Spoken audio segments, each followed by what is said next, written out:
Bienvenidos a todos que nos acompañan en esta transmisión tan, ah, no sé si decir improvisada, pero que salió de una ocurrencia general, porque hoy es un día que no pasa desapercibido para nadie, para muchos días de celebración, para otros días de tristeza, pero en general no pasa desapercibido hoy, 31 de octubre, por supuesto, día de Halloween, no es cierto.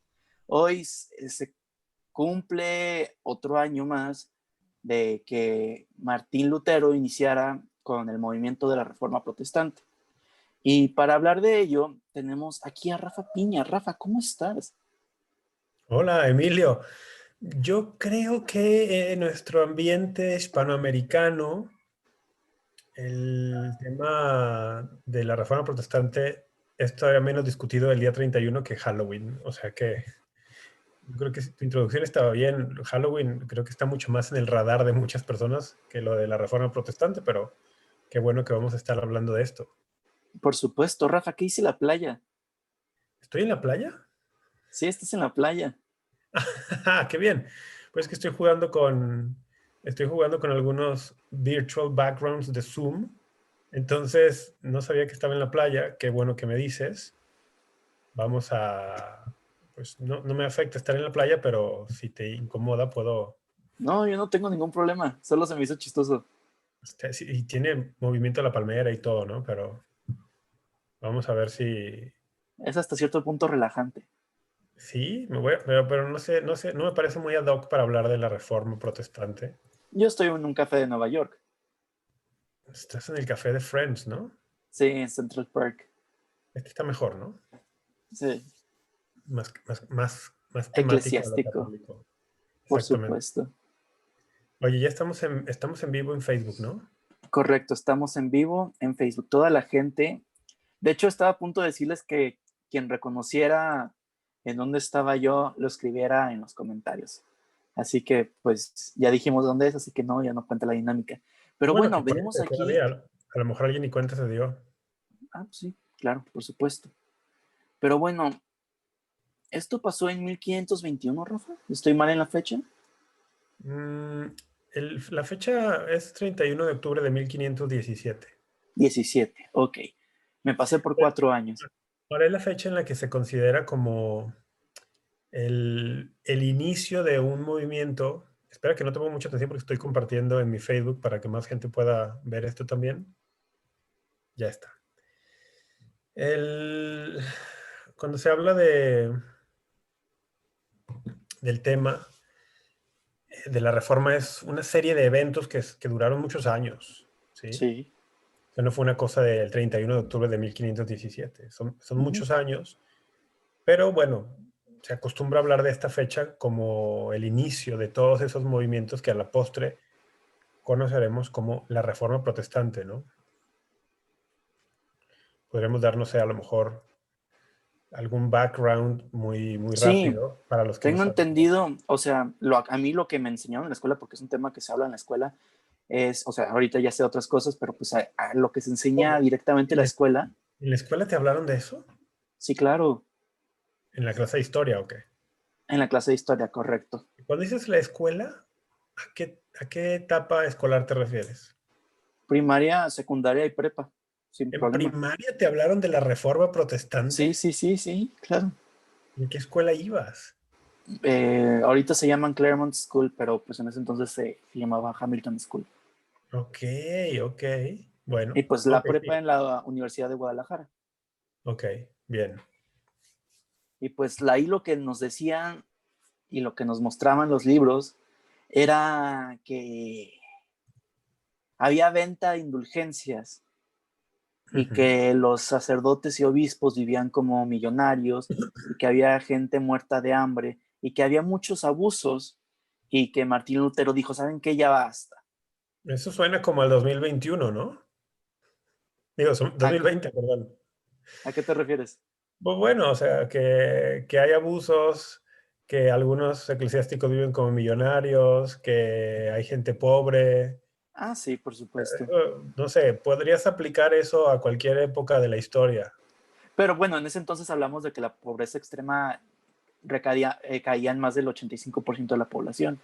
Sí, bueno, el 80% de los países del mundo sigue igual. Pero Es bueno, tema debatible para otro momento. está bien, está bien. Ok, vamos a decir algunas cosas de estas. Mm, de entrada es curioso que sea el 31 de octubre, ¿no? Sí, víspera de Todos los Santos. La víspera, exactamente, la víspera de todos los santos, All Hallows Eve, All Ujú. Hallows Eve, Halloween. En muchos lugares, en Europa continental y en Inglaterra, en Irlanda, en ese tiempo, estamos hablando del siglo XVI, a inicios del siglo XVI, la solemnidad de Todos los Santos, 1 de noviembre, se celebraba bastante una solemnidad, y como muchas solemnidades católicas tenía su víspera.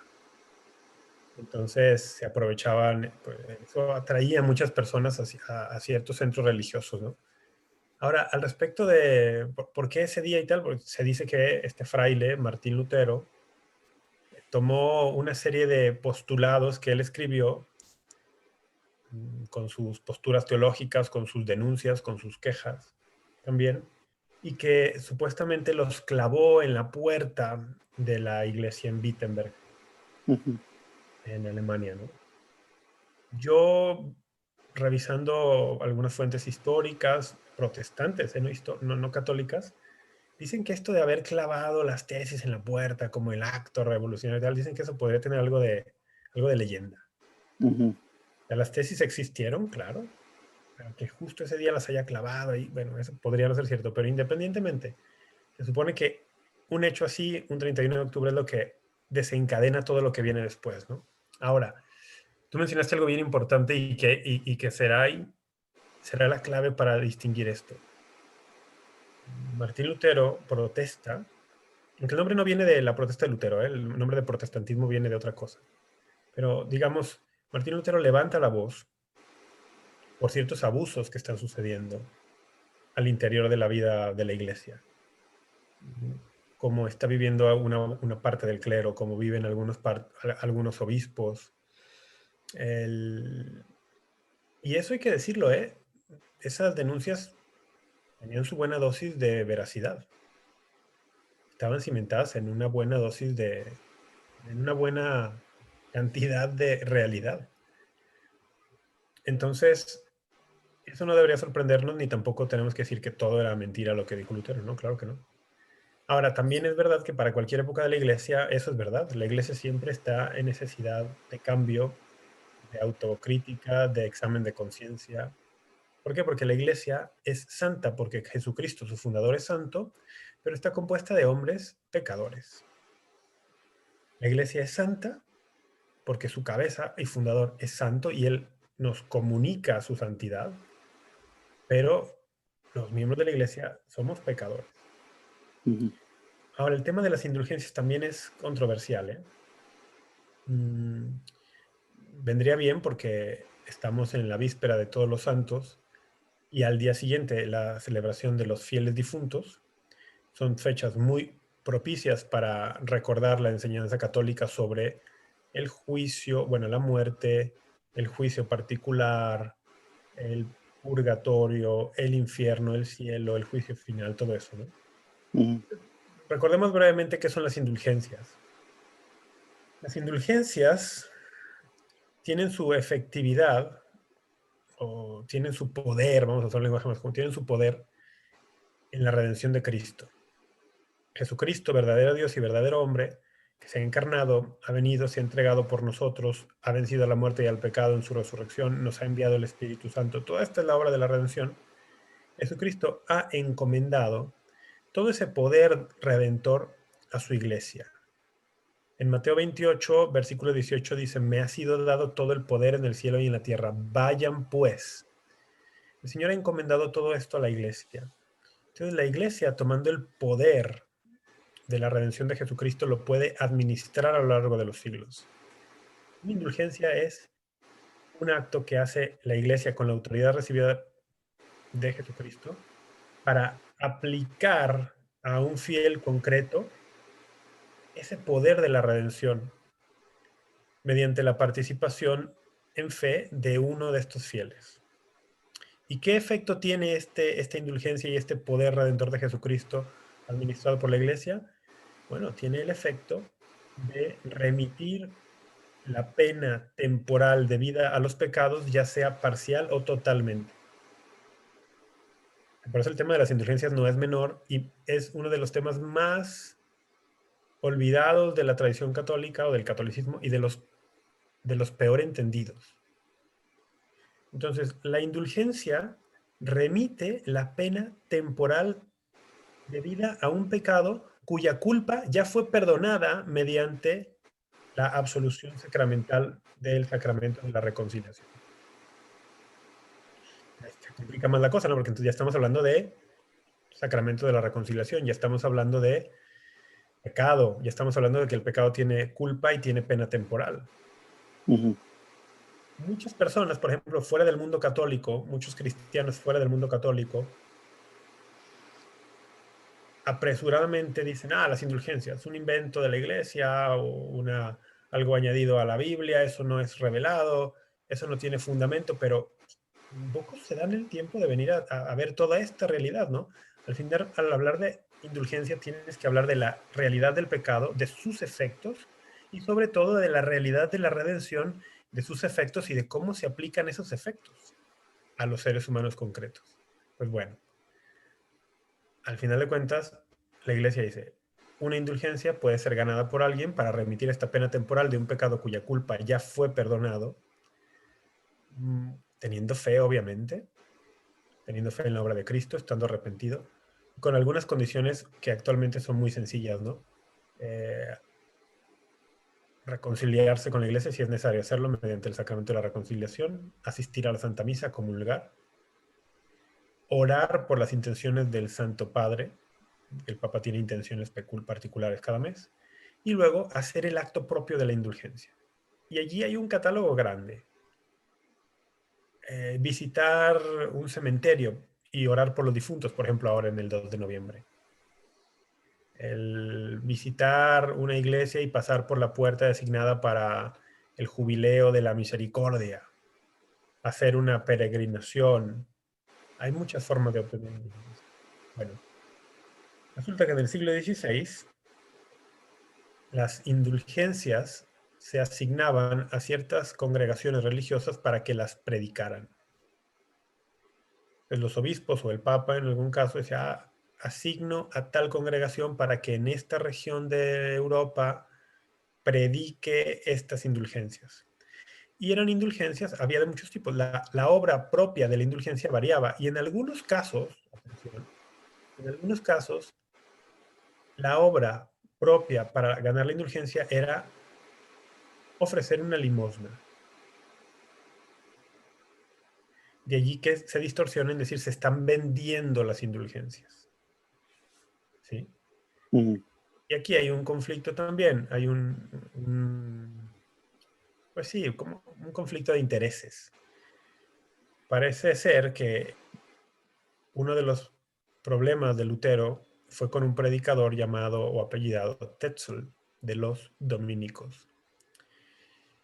Y hay historiadores que afirman, esto yo lo menciono como una posibilidad, que el origen de la inconformidad de Lutero estuvo no tanto en el tema de las indulgencias y que fueran una aberración y que no tuvieran fundamento bíblico ni en la tradición, no, sino que el origen de su problema fue que le habían asignado la predicación de las indulgencias a los dominicos y no a los agustinos, a los cuales él pertenecía.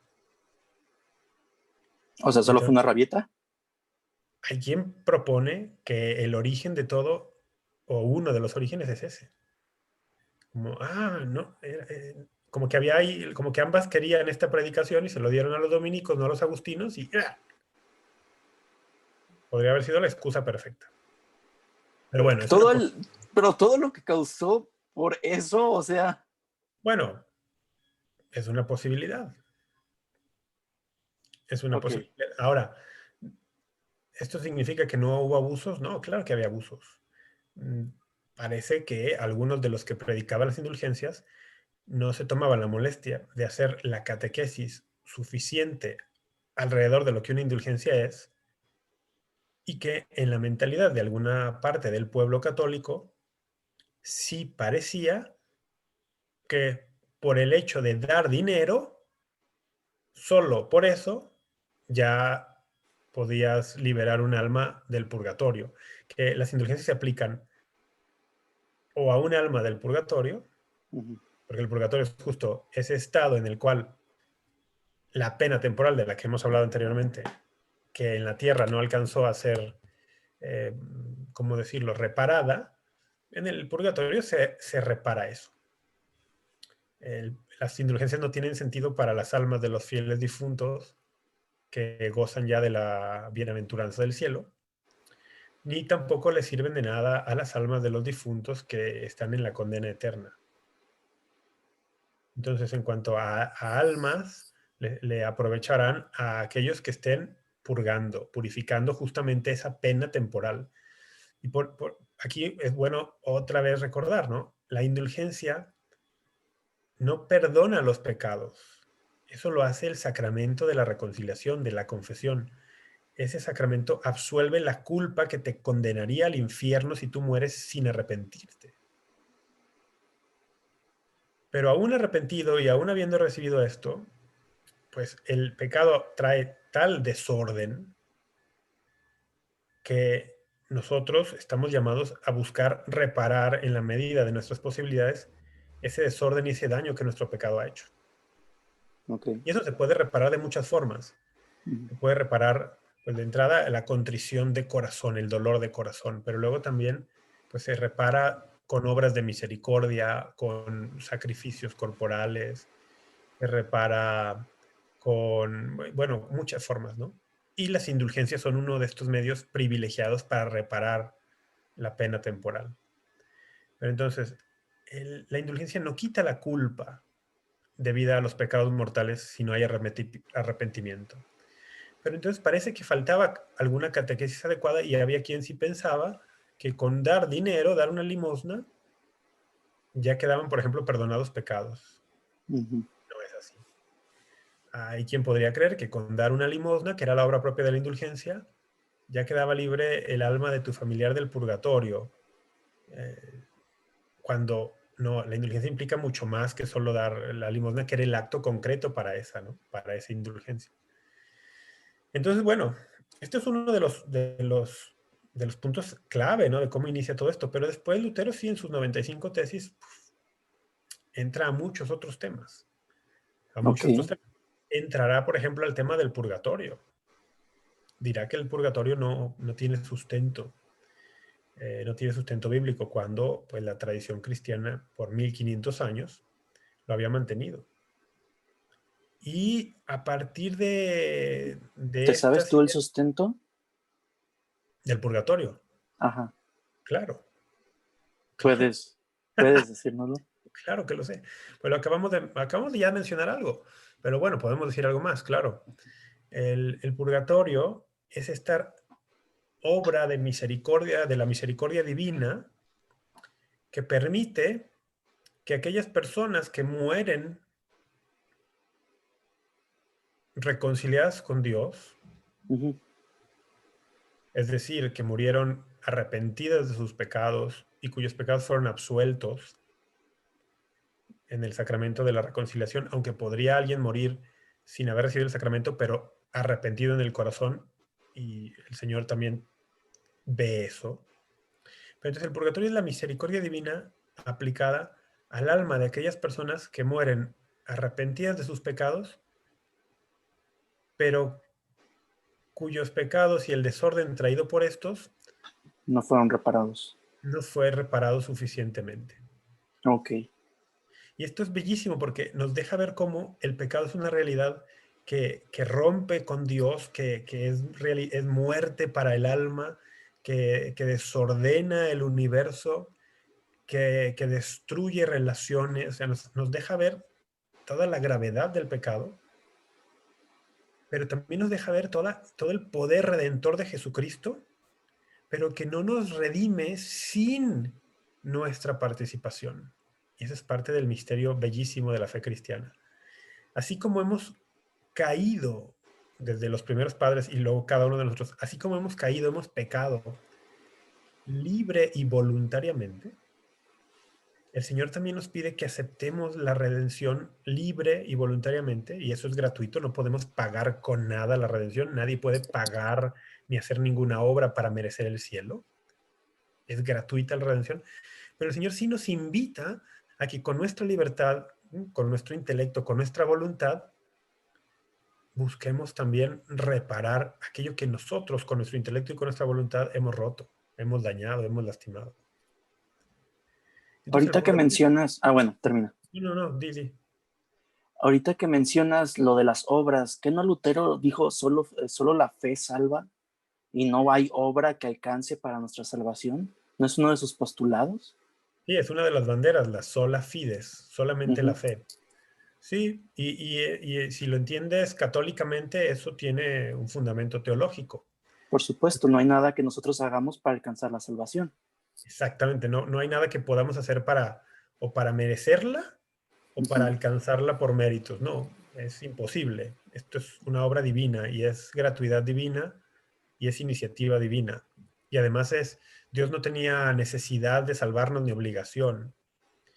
Por eso digo, si lo ves católicamente, podrías interpretar de una forma católica esto de solo la fe. Ujú. Lo matizas con otras cosas, lo complementas. Pero el tema es que Lutero tomó esta idea de solo la fe, pero la desvinculó de la tradición cristiana de 1500 años. Y ese es Ok. el gran riesgo para muchos teólogos. Lutero era un teólogo, era un doctor en teología, doctor en Sagrada Escritura.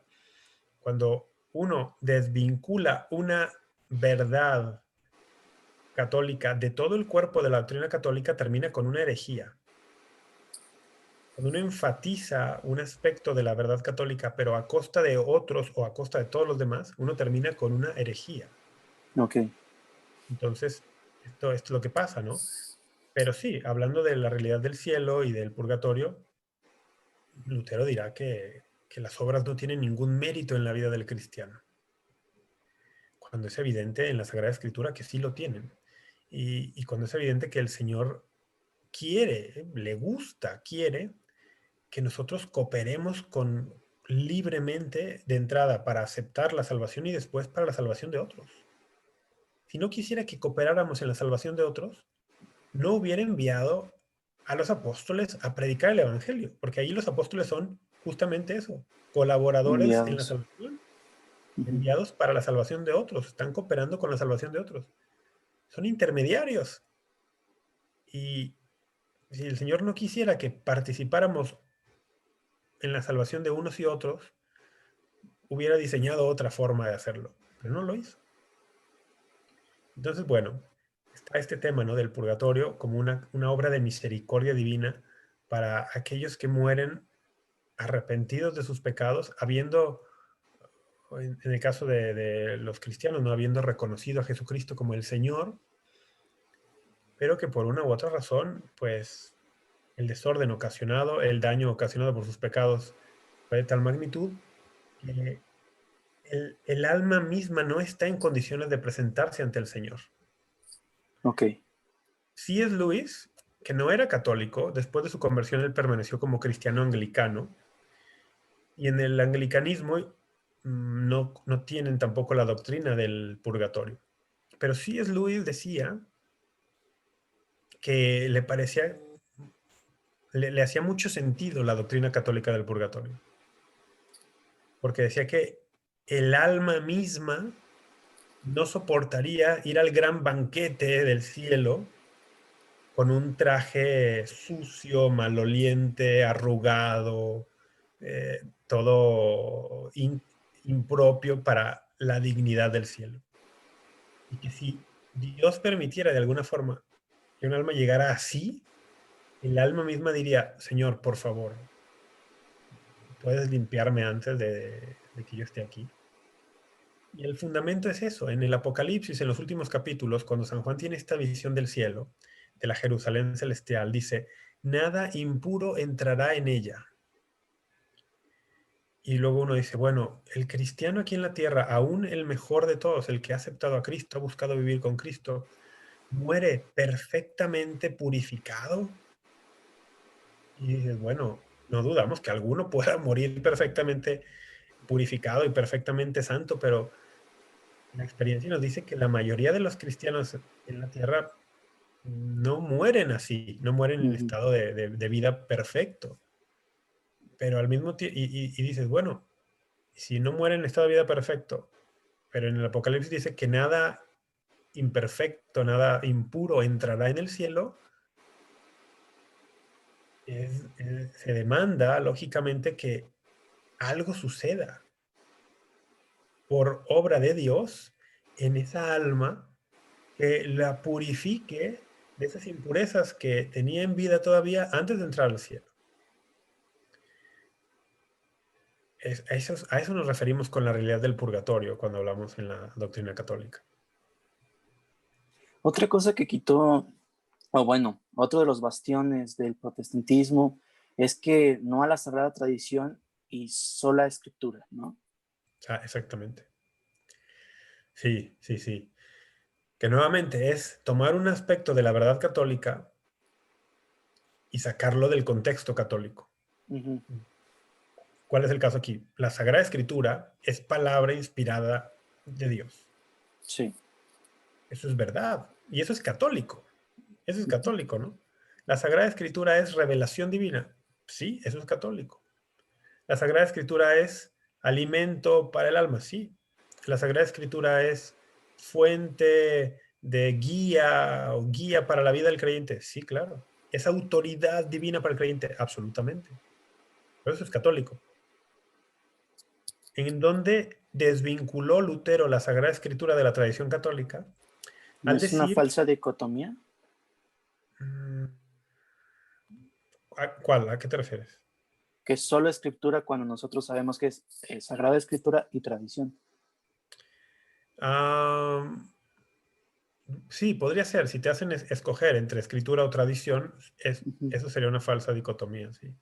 Ok, Porque no tienes que elegir entre una u otra porque ambas conforman el depósito de la fe. ok, ok. Pero entonces, ¿en dónde desvinculó Lutero la Sagrada Escritura de la tradición católica? Al decir que la única fuente de autoridad para el cristiano es la Escritura. Que la única fuente de autoridad y de guía moral es la Escritura. Allí desvinculó la misma Sagrada Escritura de la tradición católica, de todo lo que es católico. Ahora es un movimiento muy inteligente. ¿Por qué? Porque dice, la autoridad la tiene la Escritura, no la tradición, y muy concretamente Lutero decía, no la tiene el Papa ni los obispos. Pero esto también es un entender de forma equivocada cuál es el rol del Papa y los obispos en todo esto. El Papa y los obispos no están por encima de la Sagrada Escritura.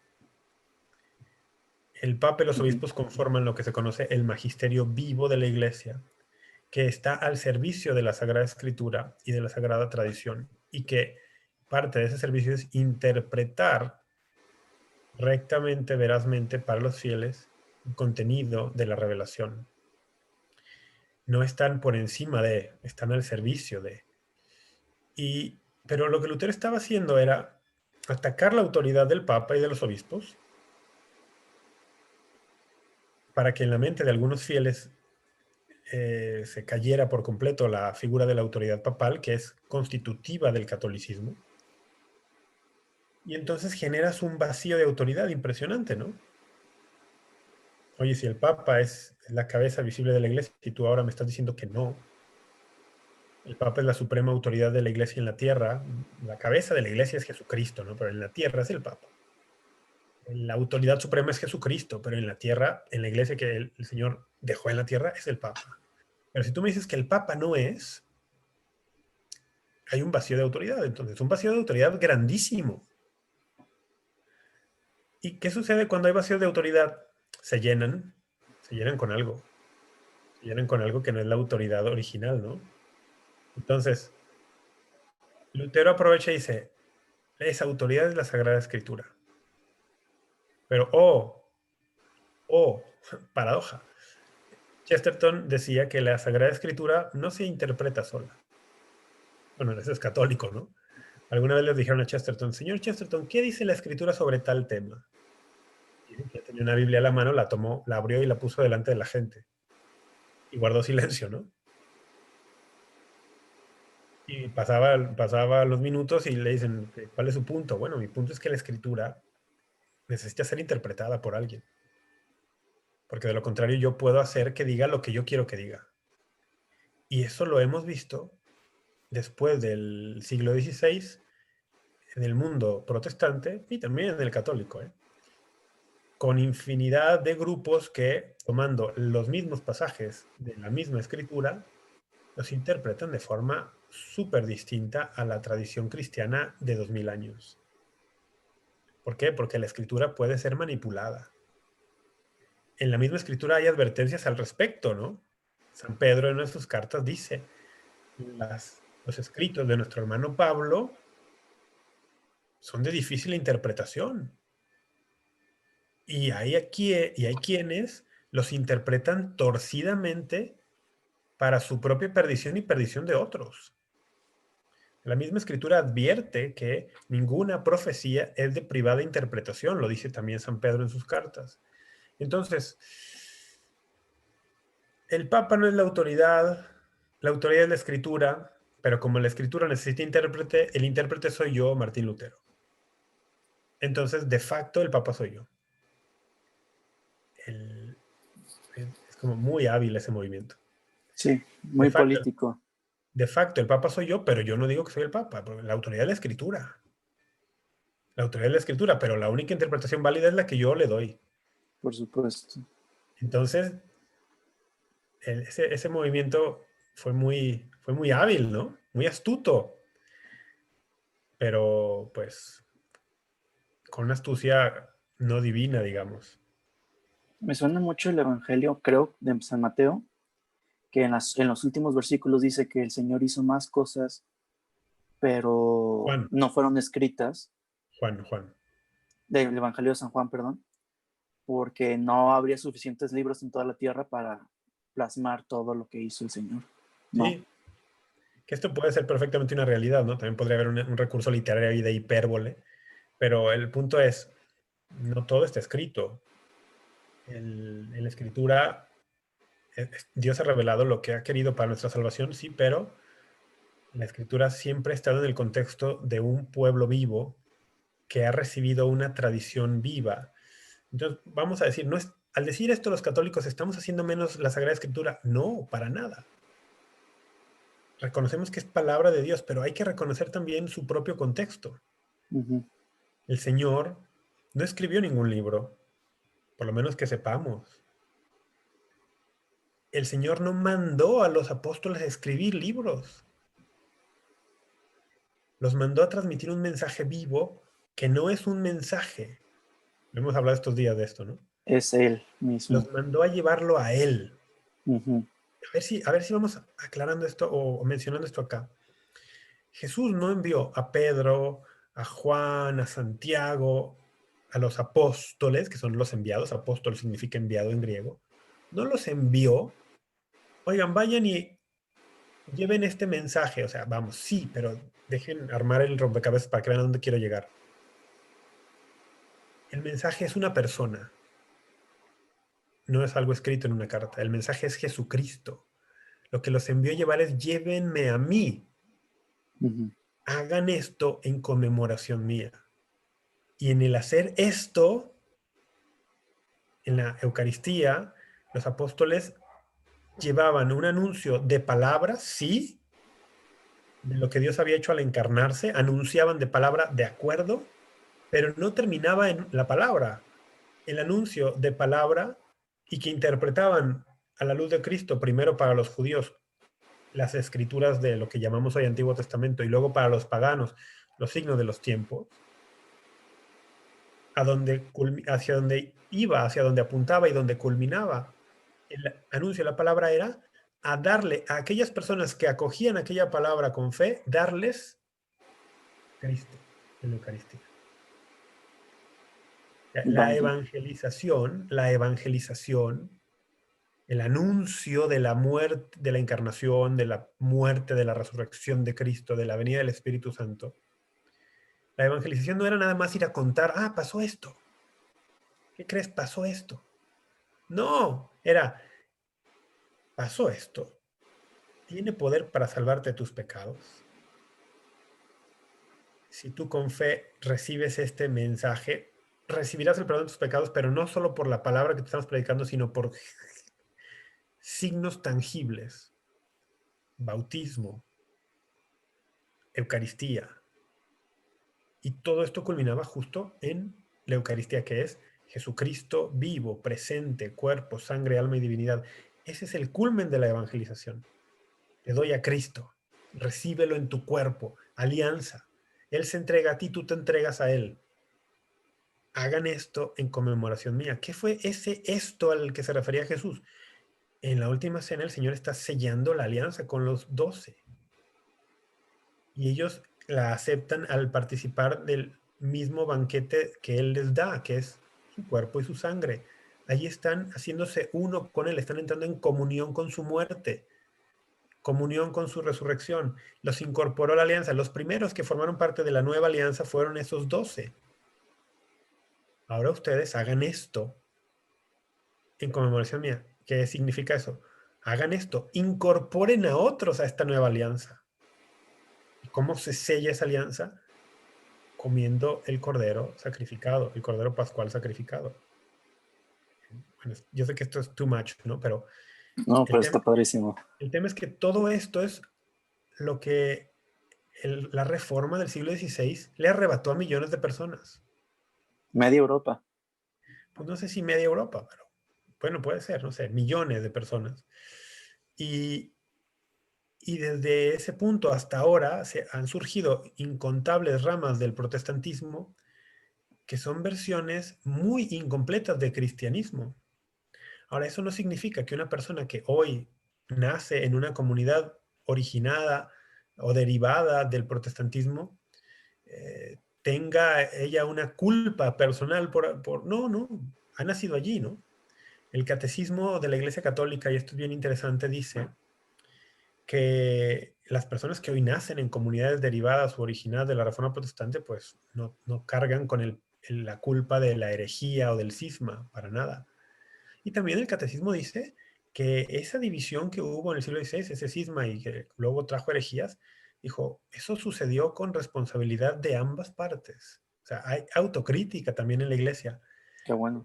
Porque si bien hemos dicho que el tema de las indulgencias también hay que decir, ya lo mencionábamos, ¿no? Hay quien no las predicaba bien, hay quien abusaba de ellas, hay quien no catequizaba adecuadamente, hay quien se aprovechaba económicamente de esto. Sí, sí sucedía eso. Había miembros del clero que vivían vidas inmorales. Sí, sí lo sabía. Hubo papas en un periodo de la historia muy cercano al siglo XVI que se quedaron muy, muy cortos en el ejemplo de vida cristiana. Sí, sí. Entonces, dice, hubo responsabilidad de ambas partes, sí. Por ejemplo, hay quien ha dicho que a lo mejor el papa en ese momento, se me fue el papa, creo que es León X. León X. ¿El Concilio de Trento? El papa que es papa en el momento de que León todo esto X. empieza, 1517, 1520, 1521. En mi ¿Sí? investigación decía León X. Sí. Ok, pienso que es León X. Hay quien dice que a lo mejor el papa pudo y sus enviados pudieron haber empleado una estrategia distinta cuando llamaron a Lutero, ¿no? Porque a Lutero se le llamó, ¿no? Lutero tuvo una especie de Audiencia. audiencia donde expuso sus doctrinas, una especie de juicio también, si tú quieres, ¿no? Y hay quien ha dicho que podría haberse empleado una estrategia distinta y que hubiera dado otro resultado. Sí, también es posible. Ok. Pero eso no quita que en la cuestión doctrinal, Lutero cada vez más fue alejándose de la tradición de 1500 años, ¿no? Con este de sacar el contexto, sacar la escritura de su contexto adecuado, que no, creo que dejé a medias el tema de la escritura, porque luego yo hago tangentes y no me dices nada. Pero Es que me quedo picado. es que Posiblemente sí, posiblemente no. empecé a hablar de la Eucaristía y tal, pero creo que lo dejé incompleto. Deja tratar de cerrar esa idea. Jesús no mandó a los apóstoles a escribir, los mandó a llevarlo a él, ¿no? A llevar la Ujú. Eucaristía. Ok.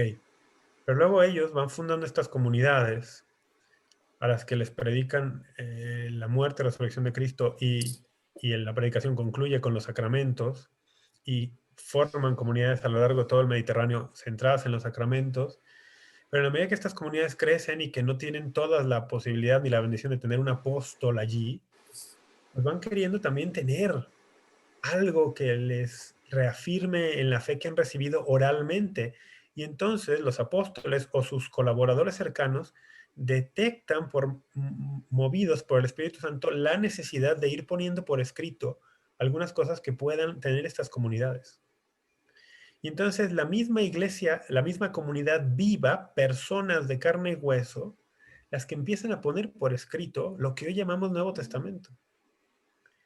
Es la iglesia y su tradición, es decir, lo que han conservado los apóstoles de lo que aprendieron de Jesucristo y que han transmitido a las primeras generaciones, es la iglesia y su tradición la que produce el Nuevo Testamento.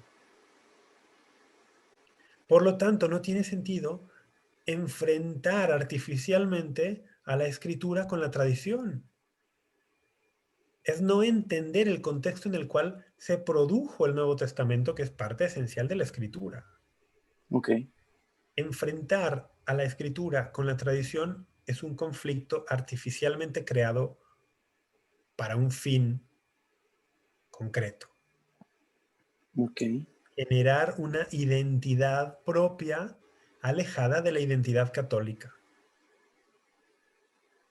Porque si tú quieres separar efectivamente a personas del seno de una comunidad en la cual están arraigados y su identidad está allí cimentada, tienes que darles una nueva identidad. Y es un poco como el vacío que se genera cuando dices que el Papa no es autoridad. Hay un vacío de autoridad, tienes que llenarlo con algo. Bueno, si le quitas a la gente algo de su identidad, tienes que darle algo más para que tenga una nueva identidad. Entonces, bueno, la escritura es palabra de Dios, pero hay que entenderla bien y hay que darle el lugar que merece, no un lugar sacado de proporción como lo que pretendió hacer Lutero. Lo mismo con el tema de la fe, lo mismo con el tema de la gracia. ¿Sí? Eventualmente, Lutero y los que se adhieren a su movimiento terminarán negando la mayoría de los sacramentos. Negarán el sacerdocio, negarán el matrimonio como sacramento. Fíjate, este es un tema que nos daría para... Ok. Yo alguna vez quise escribir un artículo de esto y no me dio la vida, como decimos, excusas. Lutero niega que el matrimonio sea un sacramento, lo desacraliza. Y Ok. algunos dicen, y yo me inclino un poco por allí, que esta terrible incomprensión acerca de la realidad sobrenatural del matrimonio que vivimos hoy tendría uno de sus orígenes en la Reforma Protestante del siglo XVI. Vaya. Es que claro, o sea, el sacramento es decir, esto es algo santo. Tú dices, el matrimonio es algo santo. Y de pronto llega una autoridad religiosa y te dice, no es tan santo. No es tan santo. El, el tema, por ejemplo, Lutero dicen que alguien le pedía consejo espiritual, dirección espiritual, porque quería divorciarse de su esposa y tomar una esposa nueva, ¿no? Y él dice, oye, no, pues que el Señor es muy claro en la Escritura acerca de eso de tomar otra esposa. Yo no te puedo aconsejar eso. Pero pues la Escritura en algunos pasajes permite la bigamia. Ten dos esposas. Toma. Eso está en una carta. ¿Cómo? Pues sí. Él negó muchos de los sacramentos y eso tiene implicaciones terribles luego en la vida de millones de personas. Negó la autoridad de la tradición, negó la autoridad del magisterio de la iglesia, negó la realidad del purgatorio y por lo tanto el purgatorio no solo es una realidad, sino que nos mueve a los fieles en la tierra a orar por los difuntos. Pues cortó con la tradición de orar por los difuntos, con todo el bien que eso le hace a los difuntos. Y cortó con eso, que además es una realidad está bastante presente en la Escritura, tanto Nuevo como Antiguo Testamento.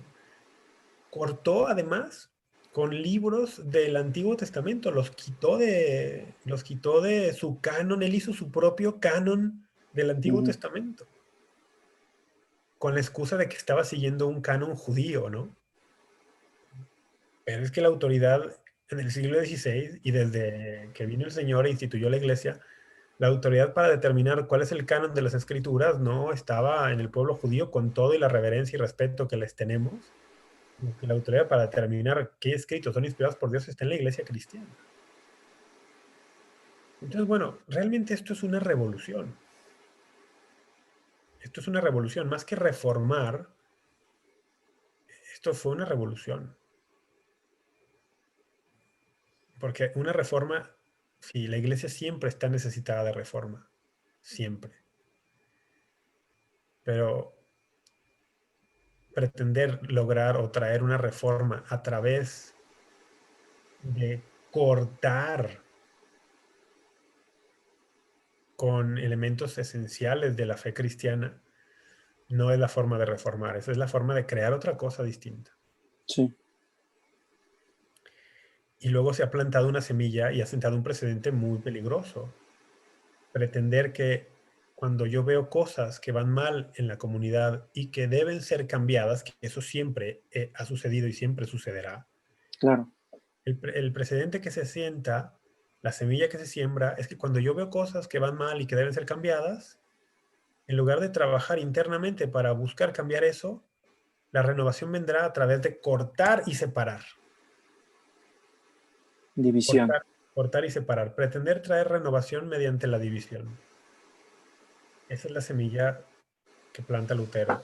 Y empieza a Eso, dar frutos, empieza a dar frutos ya en el mismo tiempo de vida de Lutero, cuando algunos de sus primeros seguidores y adherentes se separan de él separan de él. Sí. porque no están de acuerdo con él con ciertas cosas. Ya empieza a dar fruto esa semilla y la seguimos viendo hasta hoy, ¿eh? Por sus frutos los conoceréis.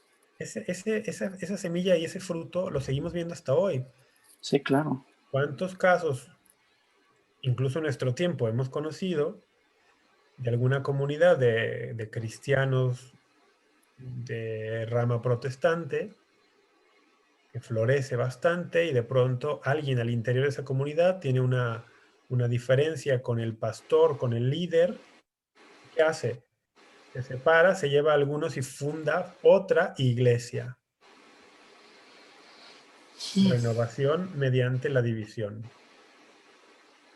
Esto es contrario al Evangelio, ¿no? Porque dice que ellos sean uno como tú y yo somos uno, Padre, Sí, para que puedan creer. sí, Juan 17:21. El Señor en la última cena, antes de la pasión, hace esta oración. Y justamente lo has dicho bien, allí dice, Padre, te pido no solo por estos, refiriéndose a los que tenía allí en la última cena, te pido no solo por estos, sino por aquellos que creerán en mí por su palabra, para que todos sean uno, como tú y yo, Padre, somos uno, Ujú. y que el mundo crea que tú me has enviado. O sea, la unidad de los cristianos es un medio para que el que no cree, crea. Es interesante esta idea, ¿eh? Para que el mundo crea. ¿Qué es lo que está diciendo también? Bueno, es que si están divididos, va a ser más difícil para el mundo creer. Ujú. Y bueno, cualquiera que abra los ojos hoy en 2020 se da cuenta que para el mundo es muy difícil creer en el mensaje cristiano. Una buena parte de esa dificultad para creer tenemos que atribuírsela a la división que hay entre los cristianos. Y ya que hablamos de la división, bueno, que nuestro tema hoy es de reforma protestante, hay que decir, en el seno de la Iglesia Católica siempre ha habido turbulencias, siempre, y siempre ha habido también división aún entre aquellos que formalmente no se van. Ujú. Hoy, en el 2020, hay muchas personas que retienen el nombre católico, pero están en contra de muchas enseñanzas de la Iglesia Católica y las promueven. hoy en el seno de la Iglesia Católica hay personas que retienen el nombre católico y dicen que son católicos, pero niegan, por ejemplo, que el Papa Francisco es el Papa.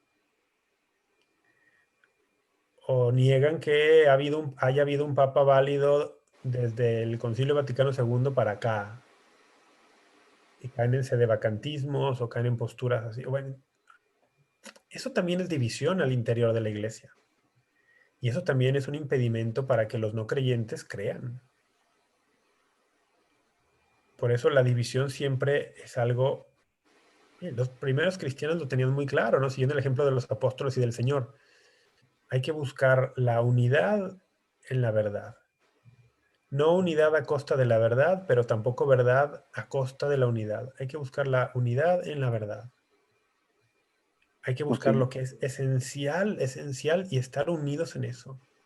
Y en cosas que no son esenciales, dejar libertad. Y la ok, iglesia tiene eso como uno de sus carismas, ¿no? Tiene cosas esenciales para todos, pero luego deja una gran amplitud para muchas cosas no esenciales de cómo vivir en lo concreto el día a día del católico, ¿no? Y por eso hay tantas formas válidas de vivir el día a día católico, tantos carismas, tantas espiritualidades, tantas congregaciones, porque todas juntas, todos juntos hacemos el cuerpo de Cristo, pero estamos unidos en lo esencial. ok. Vaya, eso explica muchas cosas, pero creo que el tiempo se nos vino encima. ¿Te gustaría decir algo para cerrar? Es Bueno, un tema amplísimo, siento yo. es amplísimo, ¿no? Y además yo no soy un experto como para ahondarlo, ¿no? Pero hay que decir que, por ejemplo, el tema de la Reforma Protestante y su influencia en el mundo, difícilmente lo entenderíamos sin ver el rol que jugó Enrique VIII en Inglaterra. Por supuesto. Ese es otro tema, ¿no? Pero hay que mencionar algo. Enrique VIII era un rey católico porque Inglaterra era un país católico. De hecho, hay Sí. quien dice que en el siglo XIV y XV Inglaterra era de donde el catolicismo florecía más en Europa.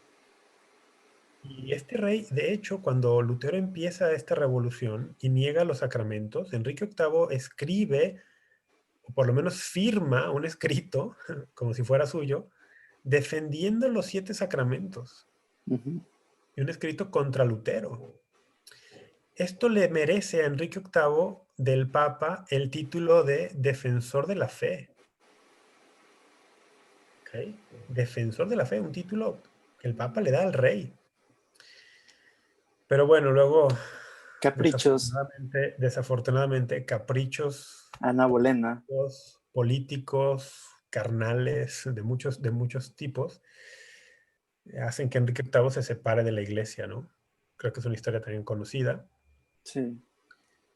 Y si bien Enrique VIII, aún separado de la iglesia, no deja entrar en un inicio las ideas protestantes y de hecho las persigue en su reino, Ujú.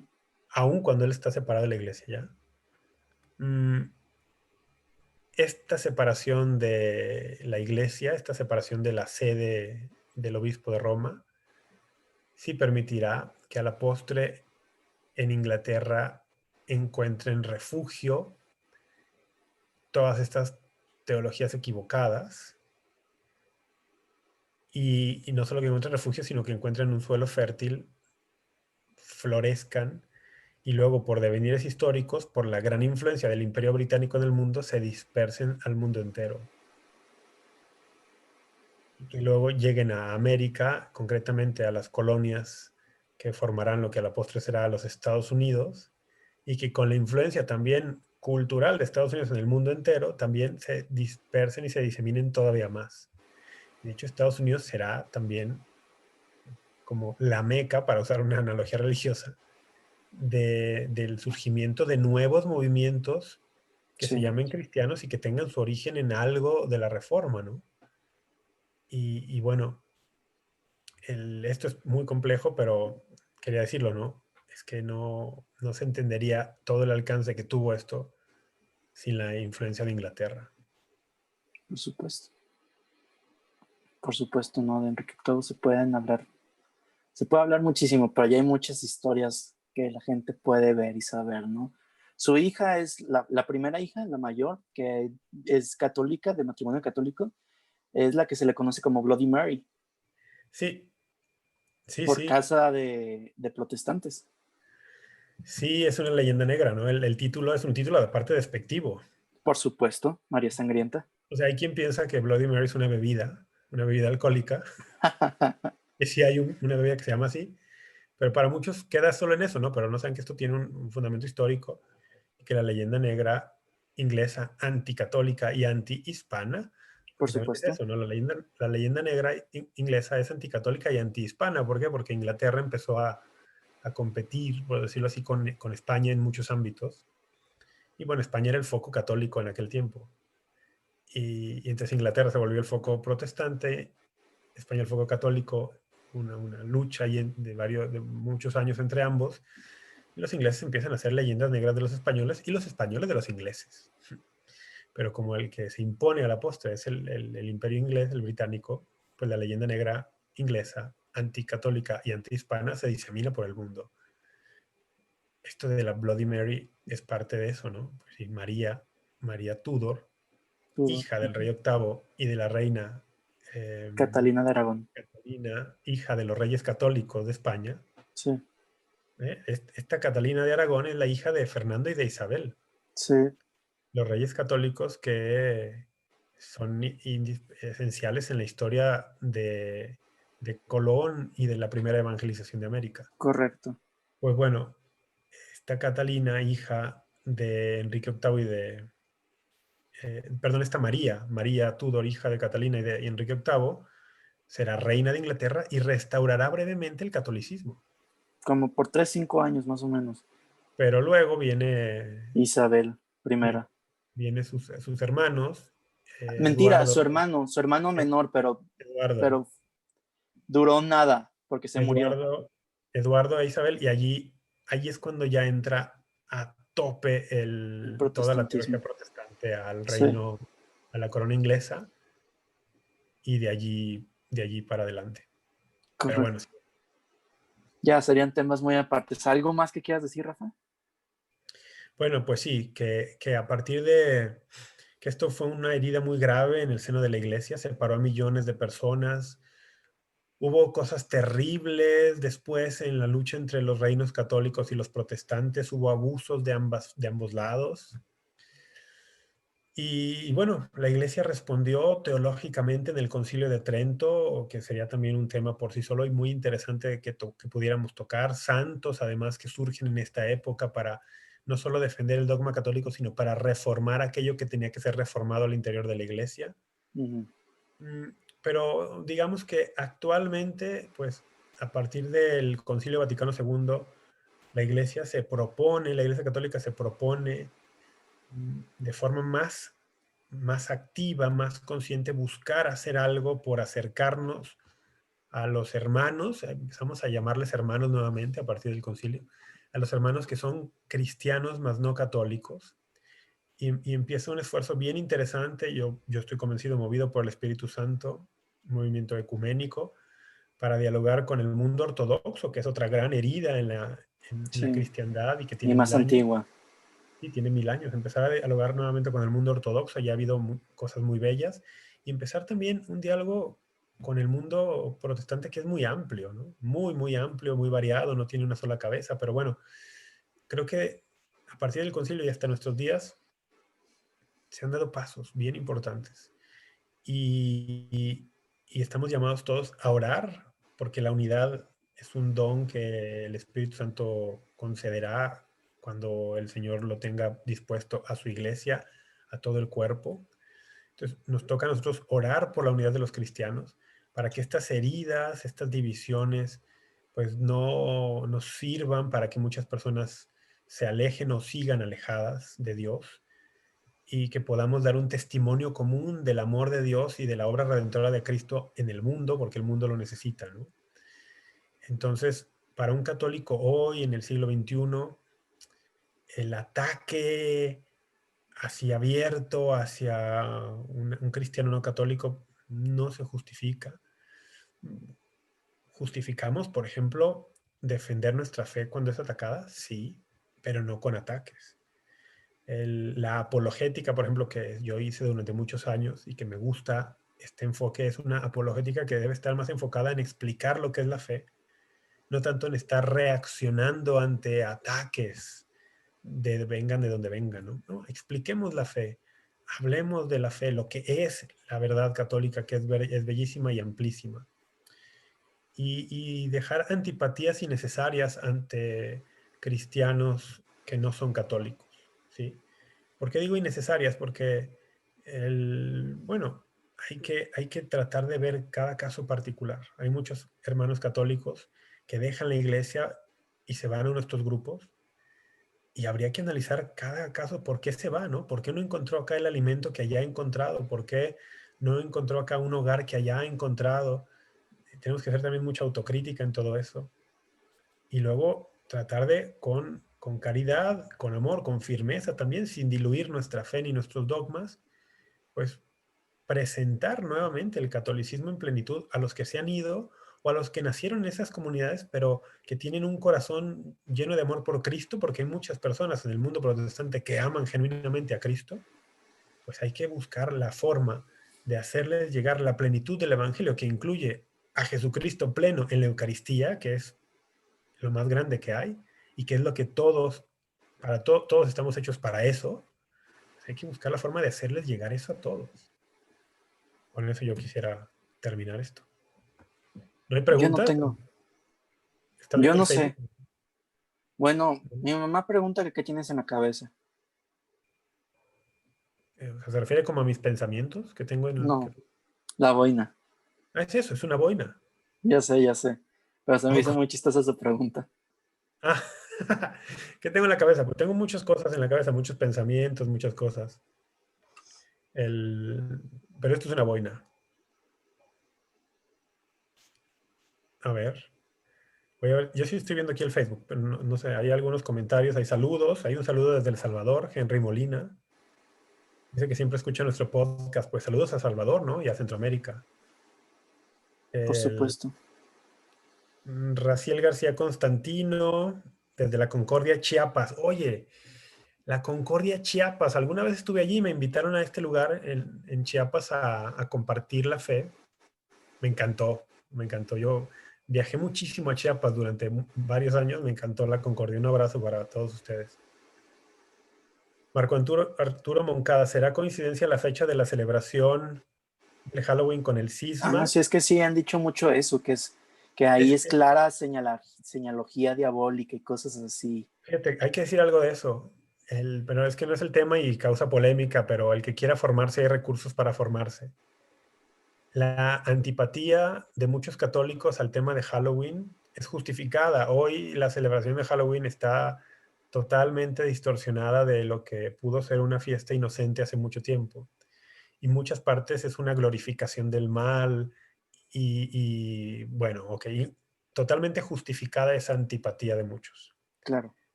Pero hay una idea que circula en círculos católicos que dice que el Halloween tiene un origen satánico. ¿Sí? Ok, vamos a ver. Que hoy haya prácticas satánicas no necesariamente significa que el origen sea satánico. Que haya una correlación no implica causalidad, no implica una relación causal. En su origen, lo que se llama Halloween era el All Hallows Eve y derivó en prácticas culturales de origen católico. ¿Hay una conexión con la Reforma Protestante? Sí. El mito, porque es un mito, la leyenda negra, mejor, la leyenda negra de que el origen de Halloween es satánico, es de origen protestante. Esa leyenda negra, ese ensuciar esto, lo inician protestantes en Estados Unidos, o bueno, no en Estados Unidos, en Estados Unidos es la más radical versión, ¿no?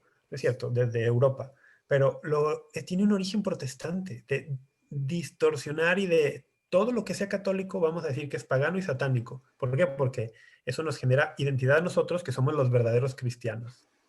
De nosotros que nos separamos de Roma, somos los verdaderos cristianos. Y para generar identidad y para justificar nuestra separación tenemos que decir que todo lo de Roma está mal ¿Y cómo decimos que está mal? En el imaginario de la gente, vamos a decir que todo lo católico romano es pagano, que todo lo católico romano es satánico. Bueno, lo satánico es más reciente, pero era pagano, ¿no? Porque eso asustaba mucho. Y empieza a tener mucho eco esto, sobre todo en las comunidades protestantes puritanas, que Ujú. el puritanismo es una rama del protestantismo, no todos los protestantes son puritanos, pero en el protestantismo puritano encuentra mucho eco todo esto de, lo católico es pagano, la misa es pagana, la Eucaristía es pagana, la devoción mariana es pagana. Estas ideas se le aplican a todo lo que tenga origen católico y las tradiciones, algunas cuestiones culturales en torno a la víspera de Todos los Santos, al All Hallows Eve, al Halloween, que eran católicas, pues cayeron bajo el ataque de este protestantismo puritano. Entonces sí, sí que hay una relación, pero no es la que muchos creen. No es la que muchos creen, porque muchos dicen, la noche del demonio y justamente el día que Lutero se separó. No, esto de decir que la víspera de Todos los Santos es la noche del demonio es algo muy moderno. Es algo muy moderno y además muy de Estados Unidos y tipo Hollywood. No, es que es el cumpleaños del demonio. El demonio no tiene cumpleaños. Pero además eso lo dijo un tipo, un satánico en Estados Unidos en los 60, 70, en un libro que escribió. O sea, se lo inventó este tipo. Pero, o sea, el tema, lo triste de Halloween es que los protestantes le metieron su leyenda negra, luego Hollywood le metió su mano también, luego los neopaganos y los neosatánicos le metieron mano también y se lo apropiaron. Pero bueno, es un tema bien difícil, pero hay que decir que en Estados Unidos, por ejemplo, hay parroquias católicas que hacen fiestas de disfraces en Halloween y hacen celebración de Halloween y a los niños los disfrazan y les dan dulces. Hay familias católicas que hacen esto. Hay que decir que no hay un Halloween, hay muchos Halloweens, muchos, muchos distintos. Habría que estudiar cada uno.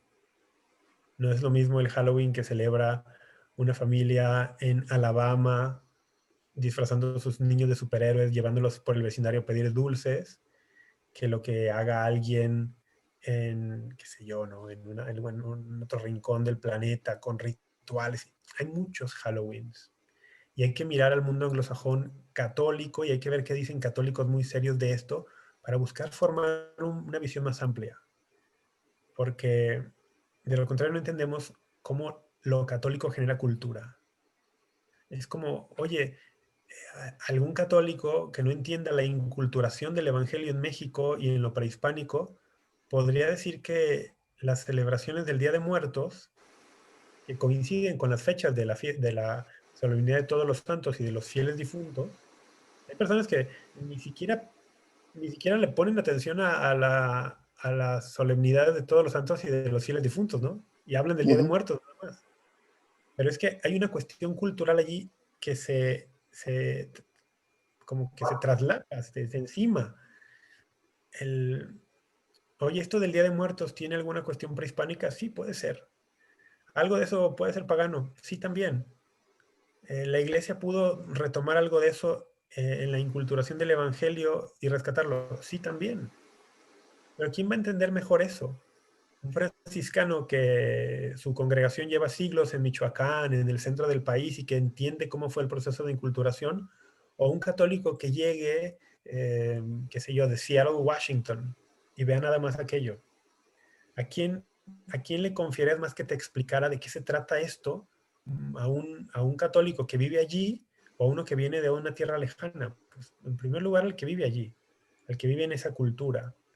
Entonces, queremos entender un poquito del origen católico de Halloween. Pues preguntémosle a los anglosajones, a los católicos anglosajones. Pero es un tema polémico de todo. Ahora, eso no significa que no haya tropelías y que no haya cosas terribles. Y sí, sí.